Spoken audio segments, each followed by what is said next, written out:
One or two people have asked me to give general advice about how to prepare for an economic collapse, an economic breakdown. I'm always going on about it, saying that it's likely to come. Well, what I say is, I say it's unavoidable. I think we'll get a severe economic correction, probably a bursting of the debt bubble. That will affect government finances. That will in turn affect government's ability to pay welfare. Welfare will get slashed. And then we'll go nuts and we won't accept government authority very much anymore. And then you get into a kind of feedback loop. The less authority government has, the less money it can raise through taxes, and the less money it can raise, then the less welfare it can pay, and so the less authority it has with the public, etc., etc. So this is kind of scary. I can understand why people would like some advice on it. For what it's worth, I'd like to give that. What I'd like to do is to start by giving my general advice and some underlying foundational ideas that don't always get that don't get talked about very much, actually, not in this context. Then what I'd like to talk about is some specific advice that I've gleaned from blogs over the years advising on how to prepare for economic breakdown, and then vulnerable groups. Who are the particularly vulnerable groups and what they can do? So I hope that this is going to be helpful. My advice, my aim is to give people advice as to how people can protect themselves. So if it's scary when I point out that this or that group is likely to be weak or vulnerable, it's not meant to make people panic. I'm hoping that people can at least take something away with that they can take away with them that they can start to work with. And what's surprising in general is that the advice, it's not that materialistic. It's not about, or the best advice is not about buying bunkers in New Zealand and filling them up with gold bars. It's not really about materialistic things very much at all. Primarily, it's about what I've gleaned. I would boil it down into mental preparation. I think that's a big one. Being prepared for what's coming, not being panicked by it. And sort of the flexibility to say, okay, well, economies can break down, systems can break down. What do we do about it? Secondly, keeping a level head, avoiding panicking, avoiding having fights in the supermarket over toilet paper.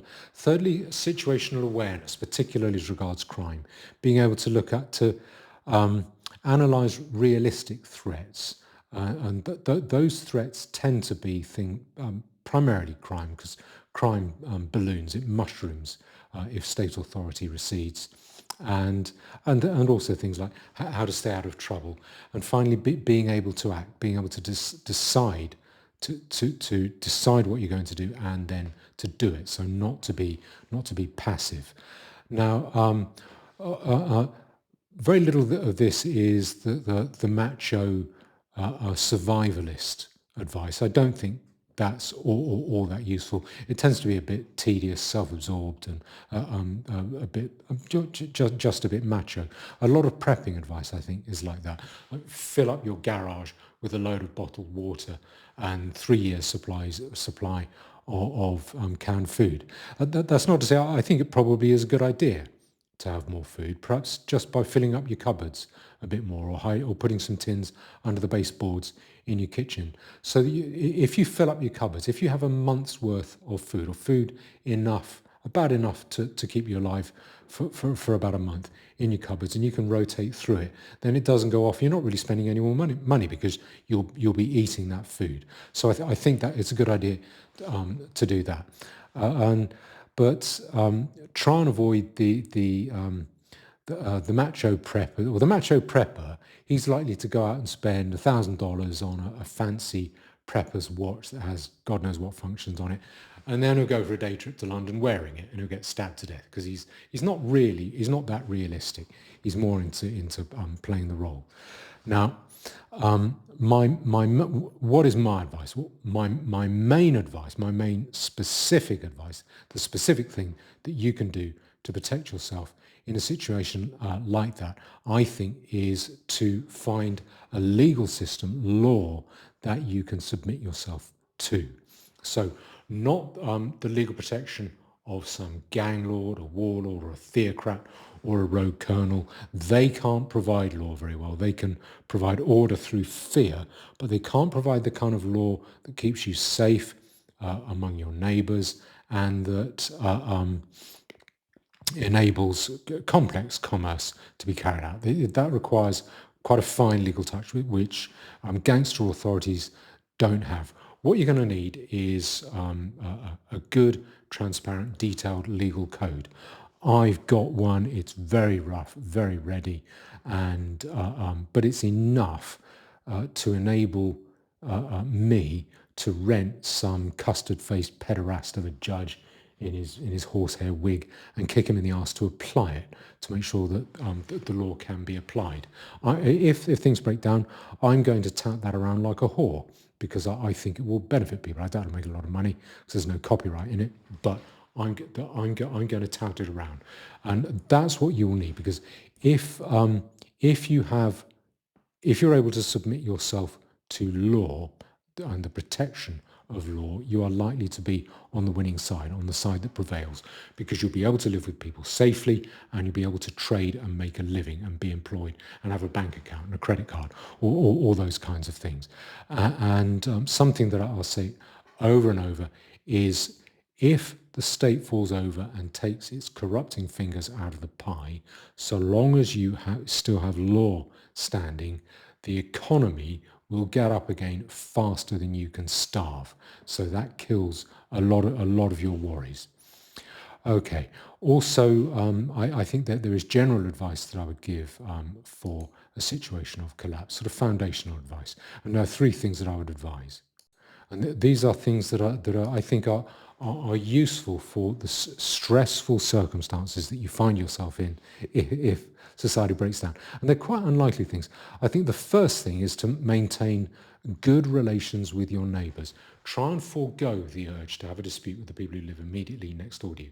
I don't know if that's an English thing, but often neighbours get on quite well, except the people who live next door to each other. Try and get over that urge to quarrel with your immediate neighbours. Your neighbours are the people who will help you. They're the people who will be able to discuss ideas with you about protecting the neighbourhood. They're the ones who will help you to protect your neighbourhood, the people you can club together with. They're the people you can go to for help. Don't head for the hills. You're going to need access to services like medicine and other people to defend you. So make nice with your neighbours. I make nice with my neighbours. I keep chickens. When I've got an overflow of eggs, I give away those eggs to my neighbours. And they like that because they're nice, free-range eggs. And that's okay. You don't have to go that far. You can be more direct, actually. Things are getting so bad that if you probably knocked on every door in your neighbourhood and said, I'm getting up an emergency WhatsApp group in case things all go belly up, in case things turn to sewage, then I think only a small number of your neighbours will think you are nuts. A lot of them will think, yeah, that might be quite wise. And then if you do that, you might be at the front of the queue when things go belly up. Just a simple emergency WhatsApp group or a Facebook group.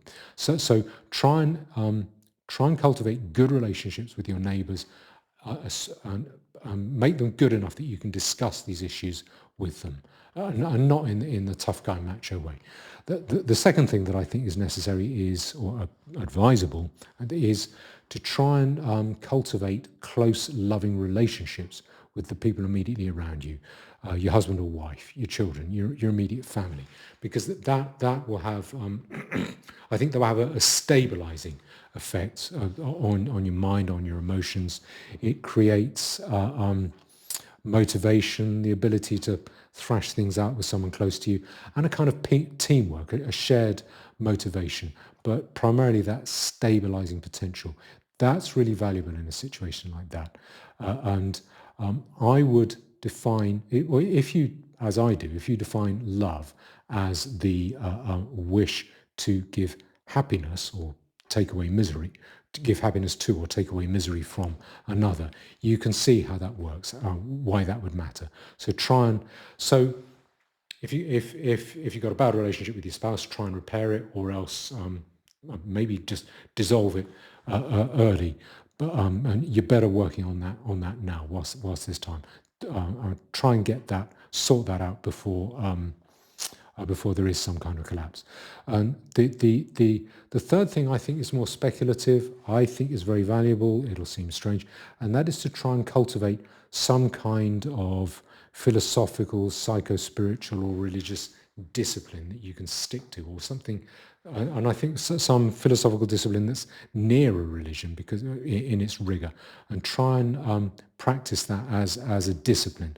And I would say something that emphasizes love or compassion and realism. And those two together, I think, can be a very effective combination. So compassion and love and realism. Clear realism, not cynicism, just a clear-eyed understanding of the way things are. Christianity, I think, is a pretty good religion. That's very good on love and compassion. It hasn't been so good on realism. My own religion is Buddhism. That's pretty good on compassion and realism, but it's riddled with charlatanism, so you need to be careful there. I'm not here to evangelize for any particular religion. I would steer clear of Islam. That's a moral and ethical inversion. Don't get involved in that. But if you can establish some kind of religious discipline and self-discipline that you practice regularly, I think you'll find it has a stabilizing effect on your judgment, emotions, and ethics. And ethics are really good. They provide a strong foundation which can keep you stable, despite even if your environment is swaying to and fro, as it does when there's a kind of collapse. So those are three sort of underlying foundational things that, and I think I have to explain why they're important as I go on to what other bloggers have said. Now, what have other bloggers said? Well, I've read quite a lot of blogs over the last, 15, 20 years. And I think probably, I can't go through all of them. A lot of them are really tedious. A lot of them, they tend to go for clicks. They tend to go for headlines saying everything's going to collapse tomorrow. I think Zero Hedge, it's not a prepper's website, it's an economic website. But that certainly was used to say that everything's going to collapse by next Tuesday. I think probably the best blog that I've read is you can get a lot of information from is this one here. I'll just bring it up. Now it's called Surviving in Argentina. It's by a fellow called Fairfell, F-E-R-F-A-L, Fairfell Blogspot.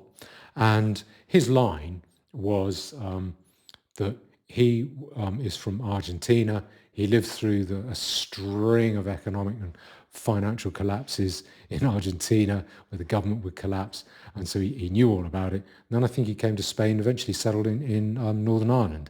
And he said, I've learned it all in Argentina. You're going to collapse here, and I can give you advice about it. And he's got this little blog here. And I think it gives a lot of good advice. And I can't go through all of it, but I can mention one or two posts that summarize what he's saying. The first one, I think, which is pretty good, is this one here. What kills you after an economic collapse, if you can see that. It's not a particularly long article, but I'll try. I'm not going to read the whole thing. It'll take too long. But what I'll do is I'll summarize what he says. The first thing he talks about is adaptability. He says that's critical. Adapting, accepting that life has changed, and letting go of the pre-collapse expectations.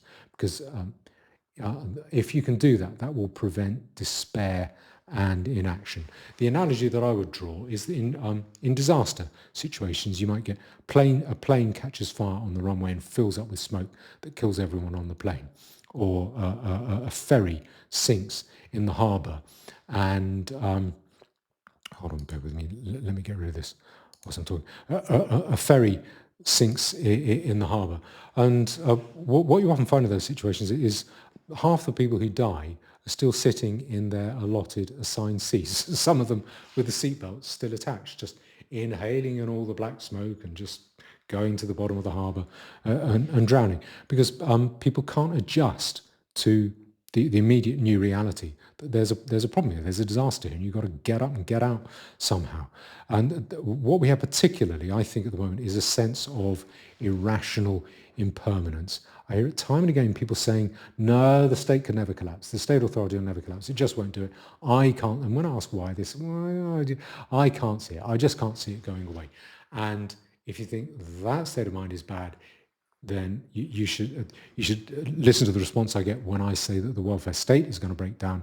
That is in general met with paralyzed radio silence or else anger. How can you say that? You can't say that. Pensions won't collapse. The welfare state won't collapse. You're a fascist to say that. And that is foolish and self-destructive. And that doesn't mean that the welfare state won't collapse. It simply means that when it does, you're just going to panic all the more. You're going to make more demands. And that ends up in public anger, and that ends up in bloodshed in situations like that, situations of collapse. So the first thing that Fairfield fella says in his article is to be adaptable, to adapt to the new situation. The second one is stress management. Be able to manage your levels of stress, because economic collapse will amplify them. You might get health issues. You might get. I think a point that he makes is that if you have a problem, economic collapse will make it worse. If you've got a health issue, if you've got an anxiety issue, a depression issue, if you've got a bad marriage, if you've got a gambling problem or a drink or drug problem, the stress of collapse will make those problems worse. So find a way, cultivate ways to be able to manage that stress. Give up the substance abuse if you can. Try to take some exercise 2 or 3 times a week. Try and become mentally resilient. I would say, again, that is the value of some kind of religious discipline. I think one of the main motivating factors for religion or Christianity is the fear of economic insecurity, or the fear of social insecurity. And similarly, I think maintaining close loving relationships with the people around you, I think that is likely to have a good effect on a mentally stabilizing effect, and that will reduce stress. So it's a little bit like, we are like zoo animals. We're so mollycoddled and catered to by the state. If the state goes away, we're like zoo animals who are suddenly kicked out into the jungle. We need to develop resilience for that. Now, the third thing that Fairfowl fella says in his blog is to be realistic. To be realistic about what the threats are, what the likely risks are. And they're probably going to be crime and financial instability, not the sensationalized fears like riots and total societal collapse. Don't think Mad Max. It won't be like that. It's more likely to be more mundane things like brownouts of the electricity, learning to drive without stopping at the traffic lights, finding a way to commute to work if your job still exists without going through foreign enclaves, because they'll probably jump on your car and drag you out of it. And finally, the fourth thing that Fairfowl fella advocates is taking action over excuses. And his attitude tends to be, where there's a will, there's a way. I take that with a pinch of salt, but I think what he's saying is he says, prepare for action. Don't be too embarrassed to take action when things start going wrong, because usually the people who take action are the people who get off the sinking ferry, or who get off the airplane that's filling up with smoke sitting on the runway. And I think for that, again, having good, close, loving relationships with the people around you, that is a good idea, because you can discuss these things without fear of being embarrassed, and then quickly come to the conclusion, we've got to do something about this. Also, good neighbour relations will encourage that kind of discussion as to what you should do, what you can do. Now, okay, so that's what I just showed up. That fella there, Fairfield, Surviving in Argentina, says about what kills you after an economic collapse. I'll come back to him again in a minute. But what I want to deal with first is, what I want to go into now is how this applies to vulnerable groups. Now, the first vulnerable group, I would say, is poor people. I think poor people have been made poorer by the credit boom that we've had over the last, for about 30 years, certainly since the beginning of the Blair years.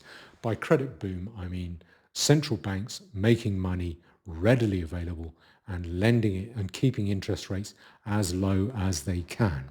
What that does is it enriches the people who are already rich, because they're the people who have assets they can use as security. They get their hands on the money first, and then before people realize that the amount of money has been increased, and the value of money therefore diluted, and they invest it into assets, and you get an asset price boom. Your wages don't go up, but capital assets do. Things that the cost of education, the cost of healthcare, housing and rent, those capital items go up, which is what a lot of people have experienced. Pay not going up, but rent going through the roof, house prices going through the roof. Poor people are rendered poorer by that, and have been. And in return, people become more and more reliant on the state, and we've become more and more conditioned to rely upon the state. So that if the state goes away, you get a lot of ordinary, very cash-strapped people suddenly being very, very vulnerable. And again, I think you can see what I would advocate there is probably one of the best things you can do if you're hard up is to cultivate close, loving relationships if you can, and to cultivate good relationships with your neighbours, and just talk about them. Talk to them about what is coming and what you can do about it. Things are getting so bad that they're not going to think you're a nut for doing it. But what can you do to make money when the state and the welfare state have gone?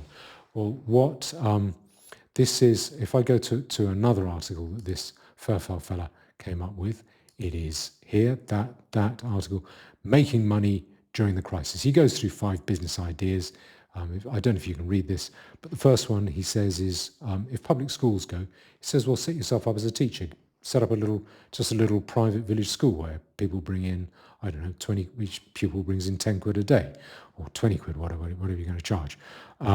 Or set up a security operation, or set up a health organisation where you might, maybe if you're a doctor or if you're a nurse, you might just set up a health clinic. And the fourth one is number 4. He deals with health companies as well. I think probably that would mean maybe some kind of health insurance,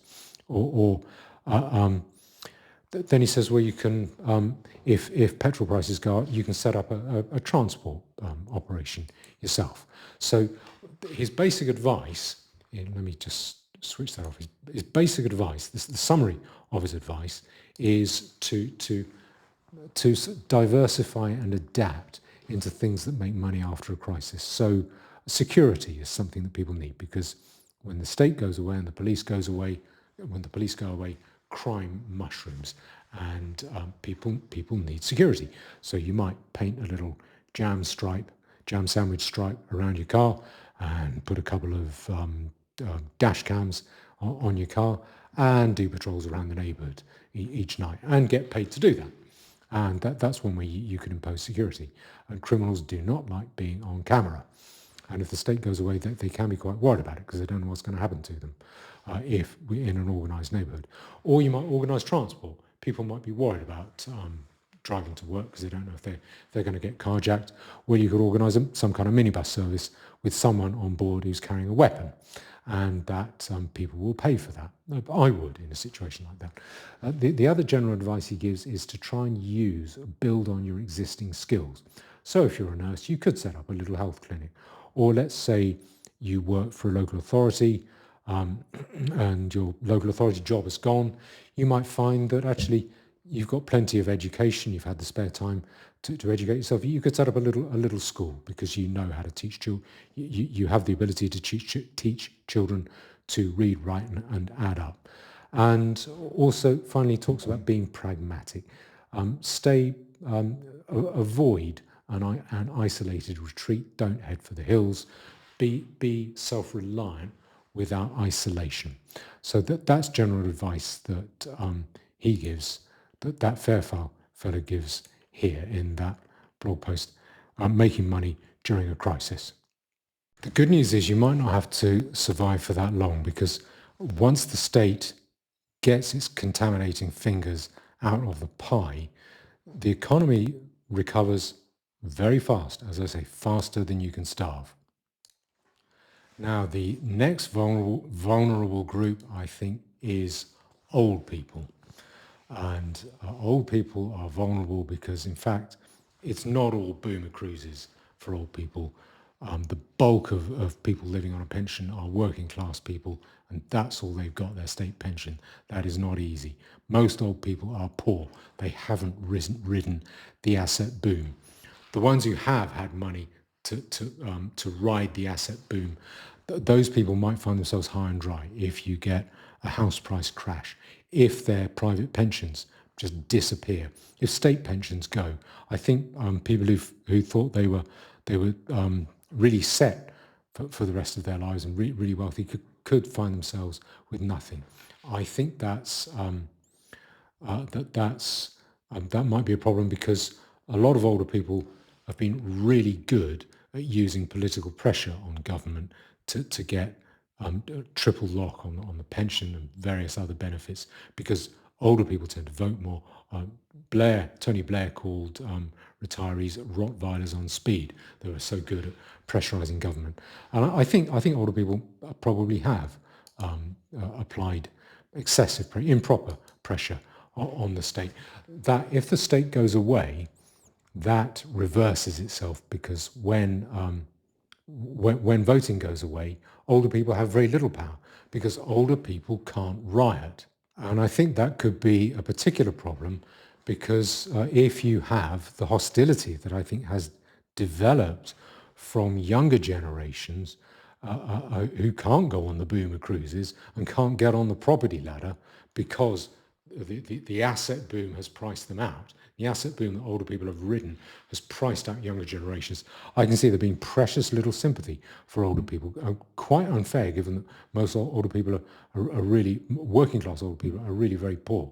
Some of the poorest people are just eking it out on a state pension.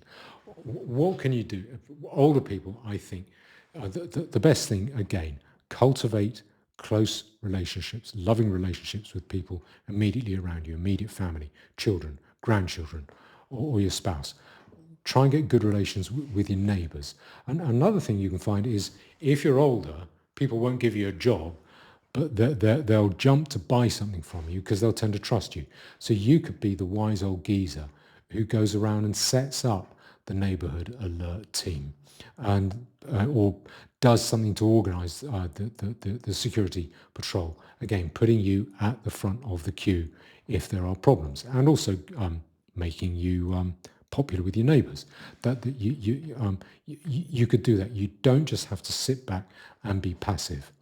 So I think there is some hope there for older, more than you might think for older people. Now, the fun part, women. Now, I'm probably going to alienate half of my already very select audience, but anyway, I think women are going to be vulnerable if there is an economic breakdown or a government breakdown, because I think women's earning power is a lot smaller than is made out. I don't think it's nearly so high as government and media might lead women to believe, and that women have certainly been very happy to believe. And so firstly because of that, but because of the smallness of women's overall economic contribution, and secondly because of really the advanced problem of lovelessness amongst women, female lovelessness. I think that is a problem because if those two taken together mean that women are economically vulnerable, and then if they can't form close bonds, loyal bonds with men, that is a problem. So if I take those two in turn, on the economic side, I think a lot of women's interests have been bankrolled and underwritten and insured by governments, successive governments, implementing feminist policy out of ideology, but also as a way to stuff women into the workplace in order to reduce wages so that companies can get more profitable and the stock market can appear to be rising. And in the same way that governments encourage mass immigration in order to dilute wages and impoverish you. I think feminism has played a similar role. And those protections, they include things like equal value, equal pay laws. And equal value laws, equal pay laws are a good illustration. They're not there to protect women from discrimination. They're there to protect women from the laws of supply and demand. And any group that needs protection from the laws of supply and demand isn't very good at supplying what there is a demand for. And I think that is illustrative of, in fact, women's significantly lower earning power once the state and the central bank is stripped away. Because I'll give you an example of this. If you look at the problems in Birmingham, if I go to this news story there. So that's bankrupt Birmingham, why the council went bust. That picture will come up in a minute. A deal that would have settled Birmingham's huge equal pay claims without bankrupting the council fell apart after trade unions found members were still suffering discrimination. What that means is it's equal value. So doing a different job, but saying it requires the same skill that the jobs that men are doing. And that for Birmingham was £750,000. So you can see why Birmingham got bankrupted. But the problem is there are lots of jobs that women don't want to do. So dirty jobs that mean you're outside in all weathers, jobs that mean you have to travel away from home a lot, jobs where you have to do really long hours, dangerous jobs like deep sea fishing, slinging cables, being a lineman, slinging electricity cables, being a sewage engineer, a ditch digger.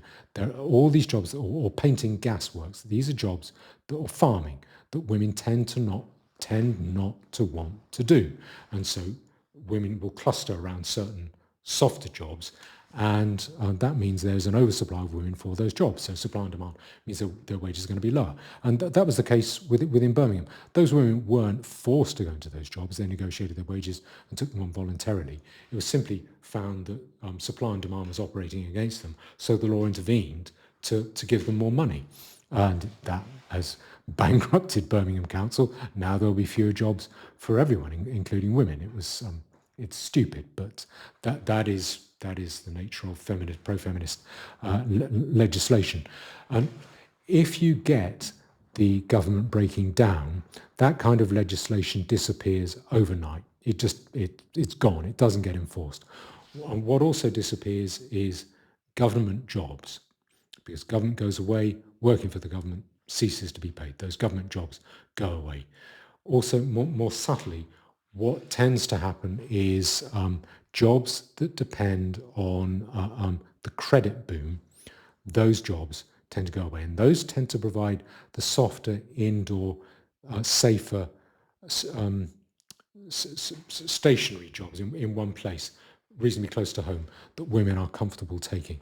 And those jobs that women will take on, which are promoted by the credit boom, tend to be jobs like jobs in finance, jobs in speculative areas of the economy. Those are particularly women-friendly because it's not about creating value now, it's about telling a story about future profitability in order to attract speculative investment now. So tech companies, tech bubble companies, they do well under a credit boom. They will go away once government goes away, because once government goes away, central banks go away. Once central banks go away, you cease to get the credit boom.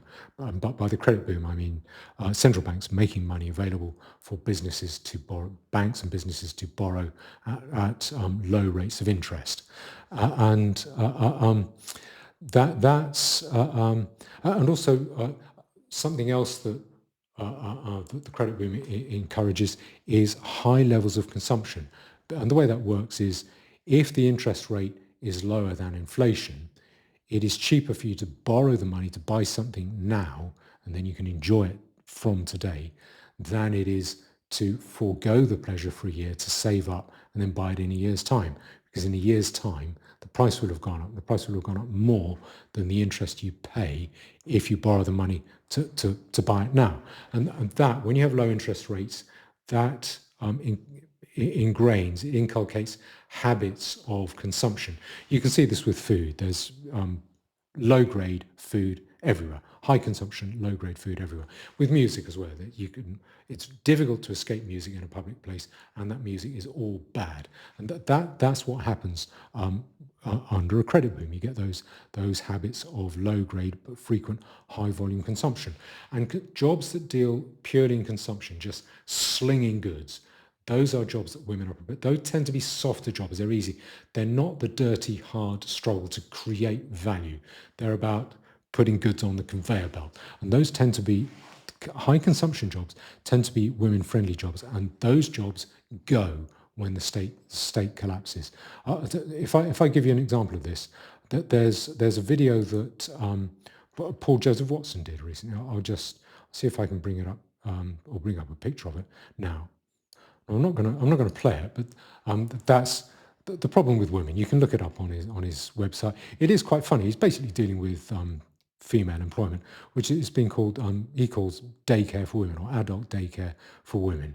And in that in that video, what you see is nearly all the jobs or the non-jobs that get referred to in that video, where you're getting sort of children's playrooms for adults to go and play in, and free wine on tap, and endless coffee and free food.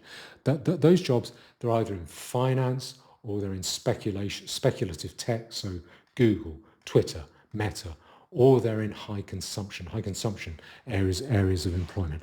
And when the credit boom goes away, so do those jobs. And the women-friendly jobs tend to go away. The women-friendly jobs, I think, are artificially boosted by the credit boom. And hold on, bear with me a second. Now, you might all have seen this Gen Z boss in a Mini. That's another example of it. Let me just play a very short clip of that because it's so toe curling. Gen Z boss in a Mini, Gen Z boss in a Mini, itty bitty titties and a bob, itty bitty titties and a bob, 5'3" and an attitude.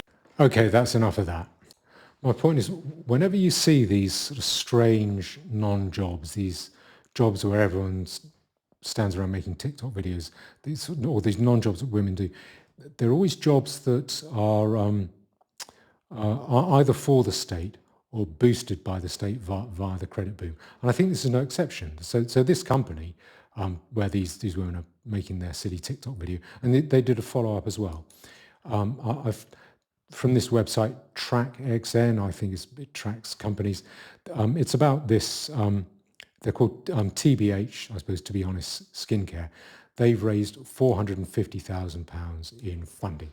It's a startup. That is speculation. That is a speculative investment. Whoever's investing thinks, these girls have got something together. They've got a buzz. They're going to go places. They're the ones who are going to make money in the long term. That's what happens with the credit boom, because low interest rates favor investing large amounts of money over the long term. Because when the interest rate is low, that really tells over a long period, year after year after year, paying low interest makes it worthwhile, whereas it wouldn't do if the currency collapsed and you returned to gold and there was a natural, organic interest rate set. So I think I'm not trying to knock a skincare business. What I'm saying, I am a little bit. But what I'm saying here is this. I think this is a speculative business as a result of credit boom, and also the company has 184 active competitors, including 8 funded and 2 that have exited.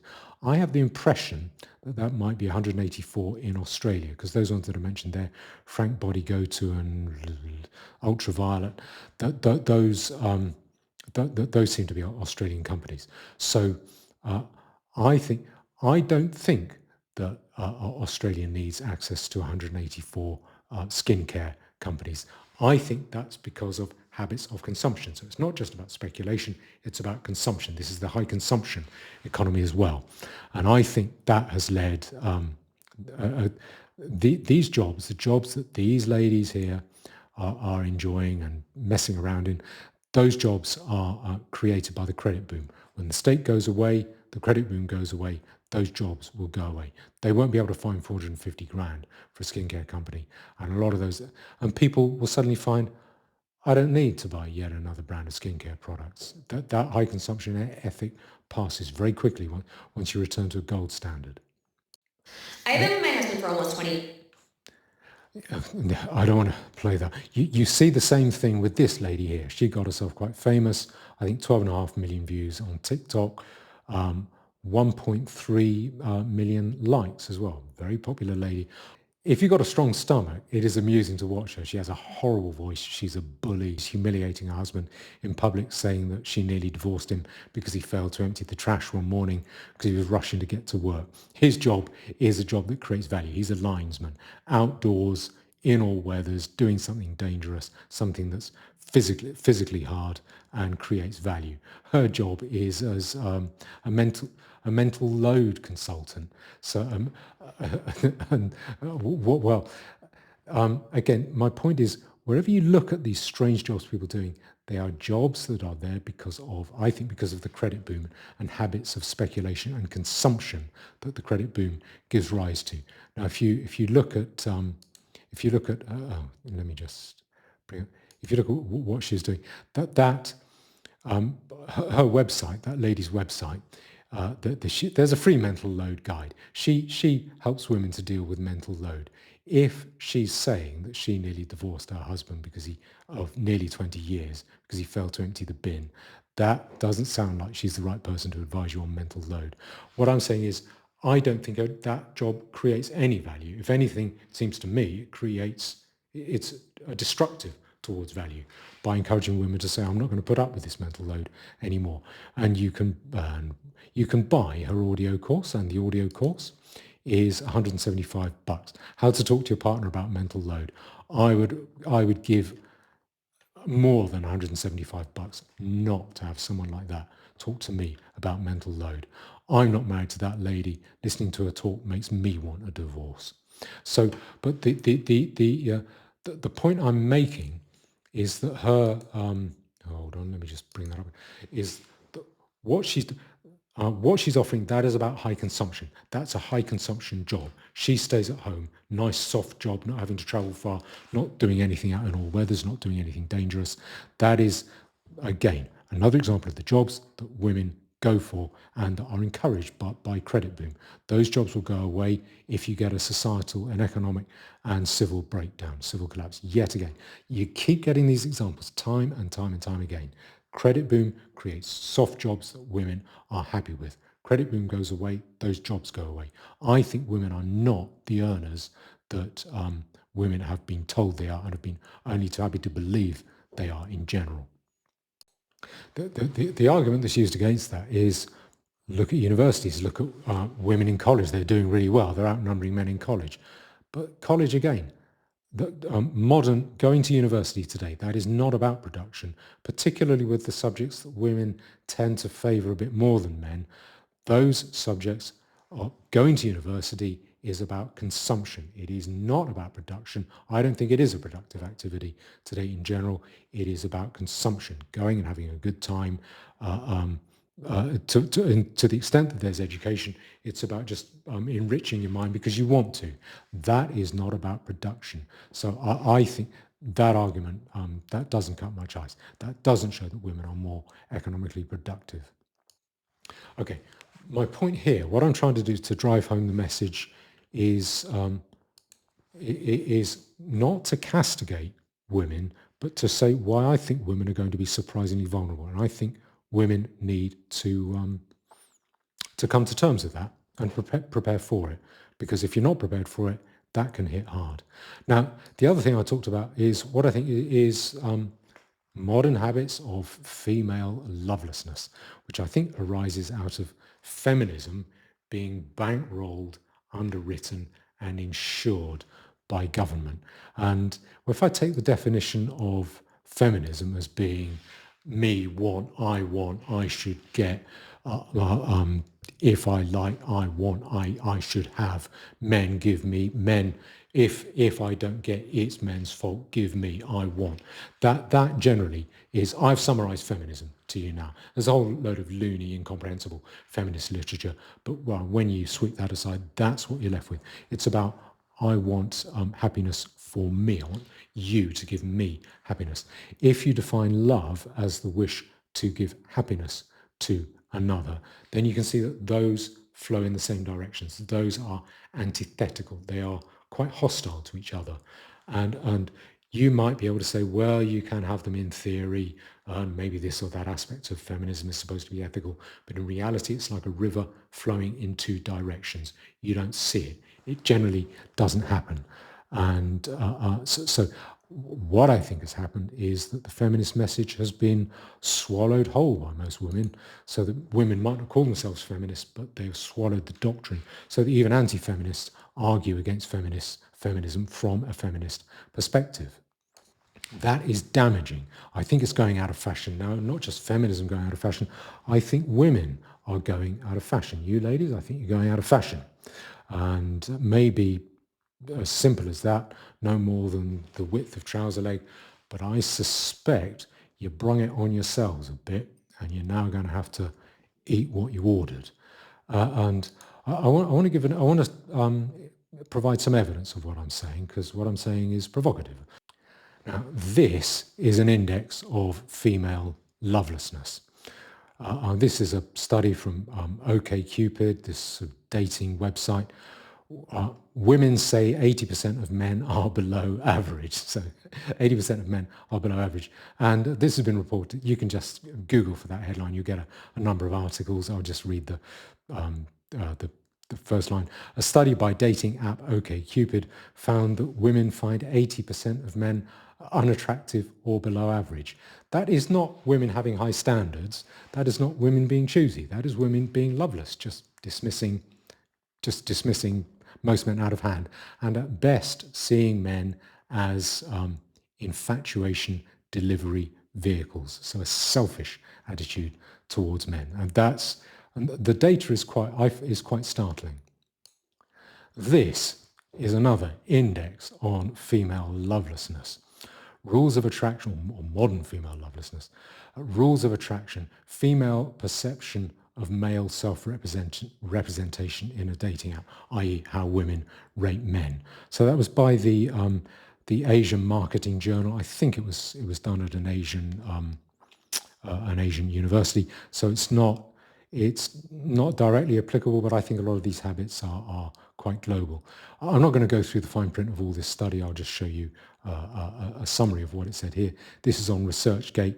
The money quote that everyone took away from this is that while only one, it says prol, that means profile, out of 100 was liked by more than 80%. So only 1% of men were liked by more than 80% of women, i.e. 22 out of 27 women. Of the participants, 38, it says profiles, 38 profiles were disliked by the same 80%. Whichever way you look at that data, that is astonishing data. Only 1% were liked by 80% of women, and 38% were disliked but by those 80% of women. That is not high standards. That is not being choosy, picky. That is being loveless, just rejecting men out of hand. This is another little index of female lovelessness. This is from Tinder now, so it's a different study. Male subjects liked 61.9% of female profiles. So men want they want you to be reasonably nice. They want you to be sweet and someone they can get on with and maybe love and possibly put on a little pedestal. And female subjects liked only 4.5%. So that's 4.5 times better than the Asian Marketing Journal study. 4.5% of males. Findings in line with evolutionary psychology, etc. Well, I wonder how far. That is a long way from the days when it was said there was someone for everyone. It's a long way from what must seem like an obscenity today, which is the marriage vows and for in sickness and health, richer for poorer, better for worse, etc. And you can see this in, why is that? Well, I think this is another index of modern female lovelessness. Incidentally, I don't think it's always been this way. If you look at Shakespeare's women, he portrays these beautiful, consistently wise, loving, witty, and emotionally very stable people, much more stable than the men, with very fine qualities. And so I doubt that was based on nothing. But this is, I think, a modern habit of lovelessness that has been instilled by feminism. That must be the explanation, I think. Now this one, that graph there, that shows how that's height from 7 foot going down to that 6 foot, that's 5'11", that's 5'10", etc., going down, down and down and down. And just to summarize it, almost 60% of women on Bumble, these are filters that women put on their profiles, where a woman says, I don't want you to show me the profile of any man below this height. So almost 60% of women on Bumble were willing to consider a man who was 6 feet tall. So 60% would look at a man who's 6 foot tall. The average height, this is American data, I still think it probably applies substantially in Britain. The average height of in America is 5'8". So 4 inches lower than that. The number dropped to almost 30% for men 1 inch below the 6 foot threshold. So that's an inch taller than me. Only 30% of women were prepared to look at a man at 5'11", and below 15% for 5'8" and shorter, the average height. So I mean, that's women's height preferences. And I've read that women are really inflexible about this criteria as well. So on the opposite end, it says men of 6'5". That should mean, it actually means 6'6", met the mental height requirement of nearly 90% of women. So women really want a man to be 6'6". That is maladapted. You don't need a 6'6" man to be able to protect you in modern society. That's for simple reasons of infatuation, and probably through for reasons of sex, really, sexual excitement. So that I think underlies the supposedly the supposedly high standards of women. It's not high standards, it's lovelessness. And this is another index of the same thing. That's how men rate women, nice even distribution curve. So least attractive is 9%, 6%, and most attractive is 6%, just a very even distribution curve. And look at the female curve. There you are, 27%, 31% least attractive. So more than half are really, really unattractive. I mean, it's totally irrational. It's maladapted. But anyway. And finally, you can look at Tinder dating. I've never been on a dating app. Never want to go. Hope I never. Well, it looks really unpleasant. Well, I don't know if you can see it. These are the first 4. If I just look for Tinder Insights diagram, and these are the first 4 that came up. I didn't select them. That's you might be able to see there that's a man. Well, I'll see if I can bring up the picture. That shows what that shows is.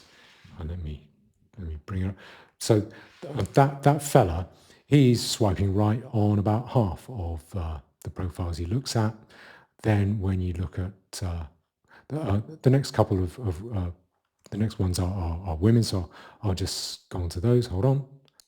Now this lady, she was on Tinder for just almost exactly 4 years, and she swiped 104, nearly 104,000 times, and she swiped right. I expressed interest in 625 men, so about 0.5%, a little bit over 0.5% of the time. And then matches were 500, and then chats 140, and dates 0. So, okay, so it's not working out very well. And then this next lady, during a year, she just swiped only 2,000 times, so very restrained.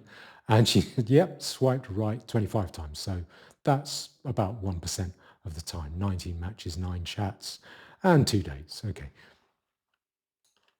The point I'm making is that seeing men either as wallets or deliverers of physical infatuation, that's an exploitative attitude. You couldn't even dignify it with the word transactional because it's so one-sided and self-centered.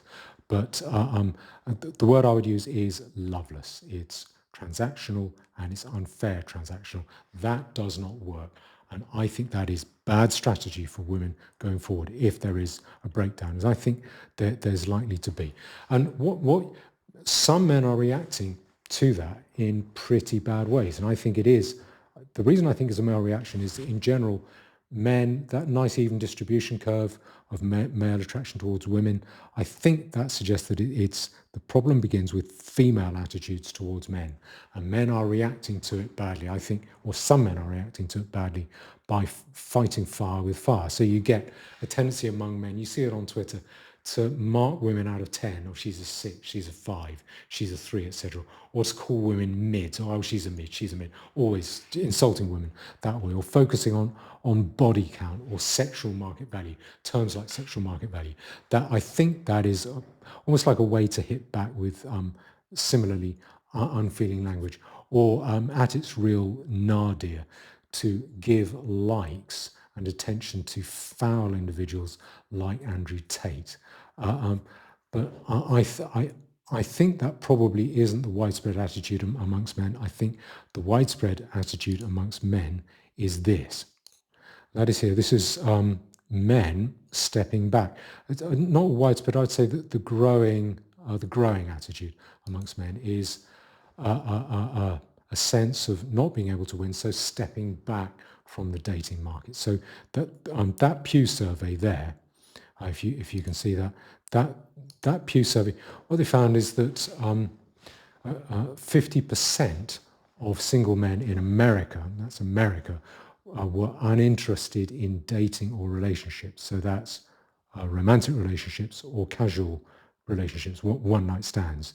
What they also found was that men under 30, 63% are single, and 37% had no interest in romantic relationships or dating. So what seems to be happening is men are, you can see that study here if you want to look up the data for Valentine's Day, 5 facts about single Americans from the Pew Research Organization. That's Pew Research. I think it's considered the gold standard. I think I've heard it described as the gold standard of research. And I think I can understand that male attitude of taking a step back. I think if I was in my 20s, I'd probably take half a step back from the whole dating thing. I certainly wouldn't go on dating apps. That would be torture. I wouldn't be such a glutton for punishment as to go on a dating app. But I'd probably take half a step back, and I would wait until the blood is in the streets and it's a buyer's market. Not so that I can exploit people, but so that I can start to deal with a more rational quantity. And I think quite a lot of men are sort of, they don't look at the world the way I do, but they're kind of taking that attitude and taking a step back. But I don't think that is indifference. I think that is a response to what I would call a modern female, pervasive modern female lovelessness, which I think a lot of men just find unpleasant and not worth messing with. The phrase, the juice isn't worth the squeeze.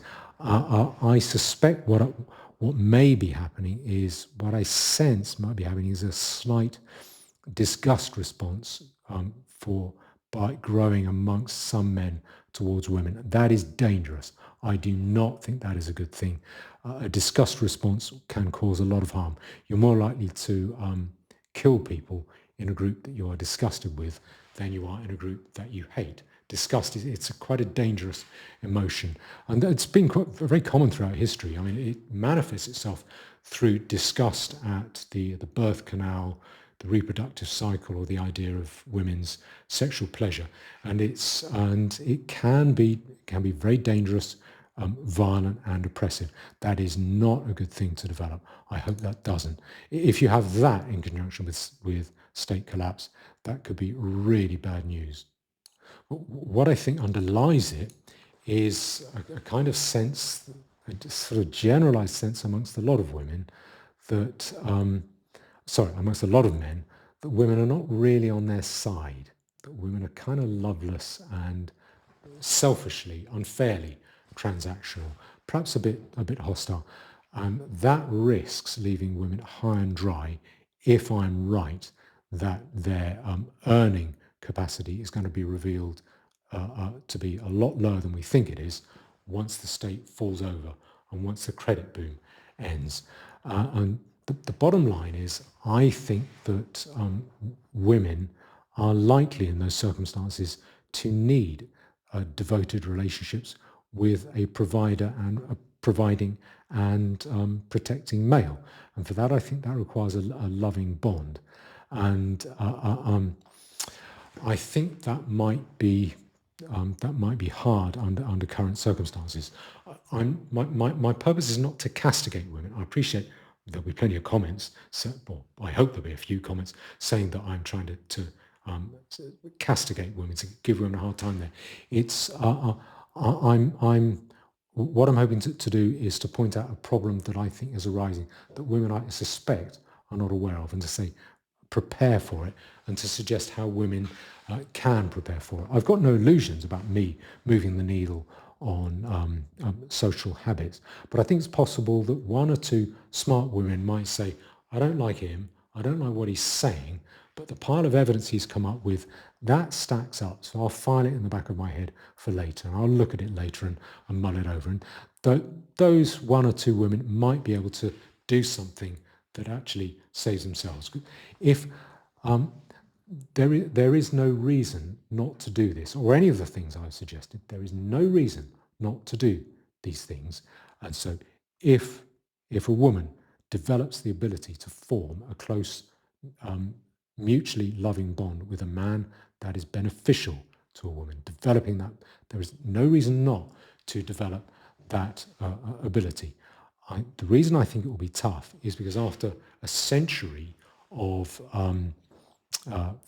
feminist doctrine, and at least half a century of that being increasingly bankrolled and underwritten by the state, financed by the state, I think that's a difficult attitude to change.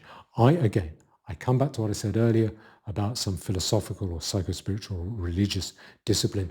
I don't know how you change that attitude without some kind of religious or spiritual practice or discipline, particularly one that emphasizes compassion on the one hand, compassion or love on the one hand, and realism, seeing reality clearly on the other hand.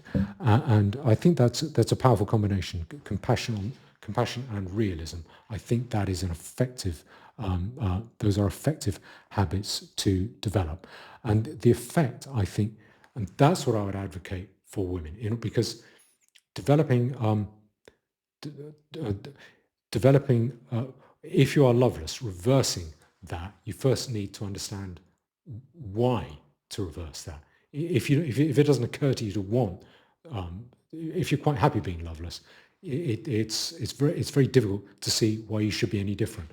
And so I think you can only inculcate that habit. You need to go fairly deep to reverse that. And that's why I think some kind of religious or psycho-spiritual practice is probably necessary, or benevolent practice is necessary for that. I think the effect is that if you focus on those mental habits of compassion or love and realism, you come to develop those habits in yourself.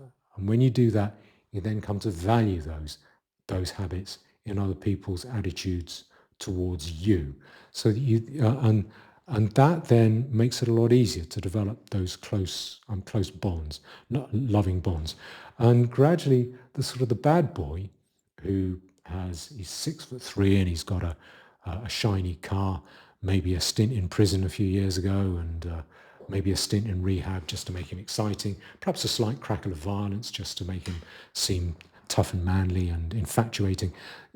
That guy is no longer attractive, because the bad boy, in fact, just appears to be the bad guy and is just not attractive to you anymore. If, as you develop those habits, those more realistic habits of compassion and realism. So again, there is no reason not to do that either. Those are wholesome, healthy habits, even if everything else I'm saying is wrong. So if there's no state collapse, there's no reason not to do this. It's perfectly harmless. It can't drive you mad. It doesn't make you weak. It makes you tougher if you can develop those habits. It makes you a nicer, better person as well. So even if you loathe me, bear my reasoning in mind. Okay, so that's women. Women, you could be vulnerable, and having a good, strong relationship with a man is likely to help you. You need to cultivate the habits that will enable you to do that. Now, finally, another group who I think are very vulnerable are people living in foreigner, invader dominated areas.